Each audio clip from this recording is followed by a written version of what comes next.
It has been 1 year since the COVID-19 pandemic hit the U.S., and crimes against Asian Americans are continuing to rise. According to the advocacy group Stop Asian American Pacific Islander Hate, nearly 3,000 incidents have been reported since 2020. In places like New York City, the number of incidents against Asians rose from 3 to 27. Some are struggling to recover from the attacks, both physically and emotionally. Others are calling for an end to the rise of racism. With me now for more on this is Associated Press race and ethnicity reporter Terry Tang. Hi, Terry. Great to have you with us. You have reported and highlighted. So great. You have reported and highlighted the experiences of several Asian Americans in your article. How are the victims of these attacks dealing with the trauma even 1 year later? And how do their experiences give us insight into the suffering of the Asian American community? Well, a lot of the victims, even the ones that were victims of verbal harassment, they feel that a lot of the initial support has sort of faded now that it's been a year later, and it's really hard to maintain that. And when they have children, it especially still traumatizes them.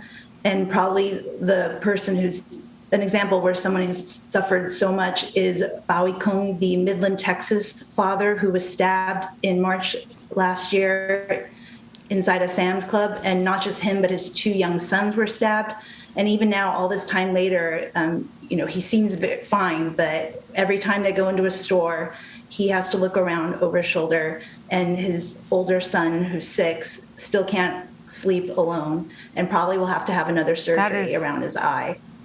That was an absolutely horrific crime. Reading about that just, sends chills down any person's spine. You point out that so many of these crimes, though, do go unreported or somehow don't rise to hate crime charges. Why are some of these crimes not counted as hate crimes? And does that impact a victim's decision when trying to decide whether or not to report a crime? I think in a lot of cases, it's really hard to prove that the suspect's intent was racial, especially if nothing is captured on film. And I know for some people, they didn't bother to report it because they also figured, I'm not going to be a priority for the police. My business is not going to be a priority for the police. But I think that might be changing now with the younger Asian American activists trying to impart on others the importance of accountability. And several major organizations are donating to Asian American advocacy groups. California Governor Newsom also signed legislation funding Stop AAPI Hate and the UCLA Asian American Studies Center. Are donations like these enough to help stop the rise in crimes? And what are some of the suggested solutions from some of the people you spoke with? Because it's my understanding that it's not just about legislation and stopping crimes. It's also about a larger perception, right? It's about the way some Americans see immigrants in general. Yes, so a lot of advocates in the Asian American community, they think that, policing or more prosecution is not necessarily the only answer. Really, it just seems that the COVID-19 fueled racism has really more reopened racism that really goes back over 150 years of anti-Chinese, anti-immigrant, anti-Asian prejudice. So they believe that education is really the key to trying to root out these biases and perceptions that Asians are not American. So they would like to see, monetary resources go towards things like that, and just resources for the people in the community as well. Very, very important. Yeah, there was one subject in your article who I believe was quoted as saying a lot of people think now that President Trump is not in office anymore, that the problem has just gone away, but that's not the case.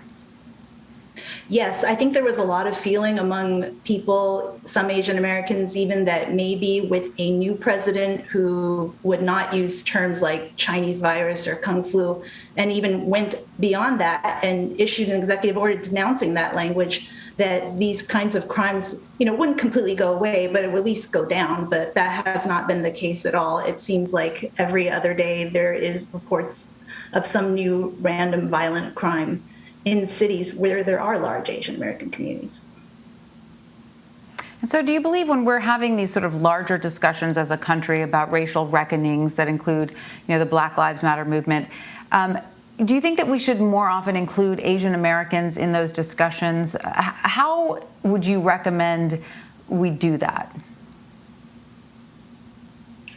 I think we're really at a point where it feels like there's more galvanizing than before. And I'm seeing a lot of social media discussions involving Blacks and Asian Americans. And it seems like there's a lot of exchange now and more effort to include Blacks and Latinos in these discussions. And I think that's going to be key because we need allies. Asian Americans, cannot do this without allies. That is what I keep hearing.